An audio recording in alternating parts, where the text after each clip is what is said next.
This article that I'm going to present to you, gentlemen, lets you know once again, as always, your standards are the ones that are too high. Men, as a collective, we are always being told that somehow our standards are the ones that are wrong or they're too high. Because it's getting ridiculous. It's really ridiculous. Now, women always have this long list of standards. Okay, what are they? I want a man that makes a certain amount of money. I want a man that's, emotionally available or emotionally intelligent. I want him to be assertive or not assertive. I want him to be in a certain social class or to buy me things or to give me queen treatment or a princess treatment and all these other kind of things, right? Their list could go around the corner or down the street. However, our list is very small. We don't want a woman over a certain weight, or we want them to maintain the weight that they have. We don't want a woman to behave a certain kind of way, or we do want her to behave a certain kind of way, right?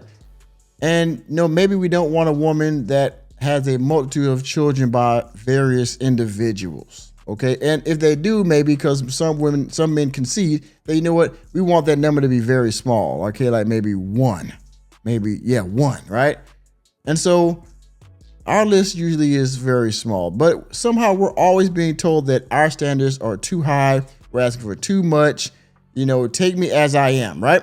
And so that brings me to this article from the New York Post that says men need to lower their standards on dating apps, new studies show. Enemy spotted.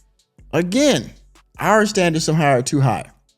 And in my opinion, going through this article, skimming through it, it's like reverse psychology, because you see plenty of videos out there from, CGA, Anton Daniels, and all the like that says, well, why men want to approach us? And why is it so hard to get a man out here? What happened? Where did all the men go? Well, because various things which I won't go over, but this one is pretty much saying, well, if you lower your standard, then maybe you can get a woman, aka lower your standards so that way I can get a man. Let's read. There's a long theory that on dating apps, 80% of women are pursuing the top 20% of men. Yep. But new research reveals it's actually the fellas who are aiming too high when swiping for love. Nope. International researchers analyzed the behaviors of almost 3,000 heterosexual users of a Czech dating app. Well, you went to the Czech Republic to get this data, not from the United States of America or other first world countries where there's actually a problem like China, Korea, South Korea, places like that. With their findings published earlier this week in a PLOS1 journal, quote, men tended to express interest in women who were more desirable than themselves, while women typically pursued men of more similar desirability. Now, here's another for context here. We're not talking about in day-to-day life, and we have to put this here. Online dating has become the way that people find each other. And so, unfortunately, we have to use this metric. Well, they're saying, okay, well, women pursue men of more similar desirability. Well, again, it's a dating app. Now, if they was in real life, they went to a club or an establishment, they would probably find somebody that's more desirable. This is a dating app. It's basically a hookup app. He's out of line, but he's right. So they're probably all looking for men of similar desirability because they're only looking for one thing. Enemy spotted. Or they want to get their Target down. That's what they want. They want to get their target down, if you know what I mean. To classify how desirable each user was, let me pause this. Researchers counted the number of swipes they received from other people on the app. Well, most women on there are going to get swipes. And guess what? Here's the other thing, right? Because we all know that women are going to get poked, whether they're 10s or 2s, right? And so we're talking about a dating app here. So a woman of lesser desirability is still going to get chosen on a dating app. So to me, that makes this data flawed anyway. You know what I'm saying? Let's continue.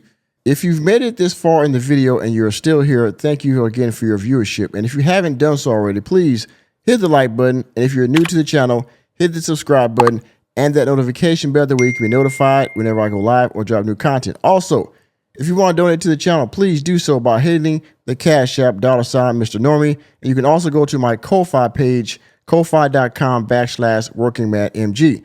Also, I am trying to build a community on Locals. So if you would, go please check out my Locals page and you can join for just $5 a month. You can post and we can build a community of like-minded working men over there. Thank you for your time. Now back to the video. Despite being exploited for choice, the research revealed that women sometimes choose slightly less desirable partners on average. Well, are they less desirable or are they just getting what they want for the moment? This question could be asked in my opinion. However, the study showed that successful matches tend to happen between people with similar levels of desirability. Again, this is a dating app, so keep that in mind. Thus, to avoid feeling frustrated and rejected when using dating apps, the research suggests that men should be realistic about their own desirability and not attempt to date out of their league. Here we go. So, I'm on a dating app, dating out of my league. It's a dating app.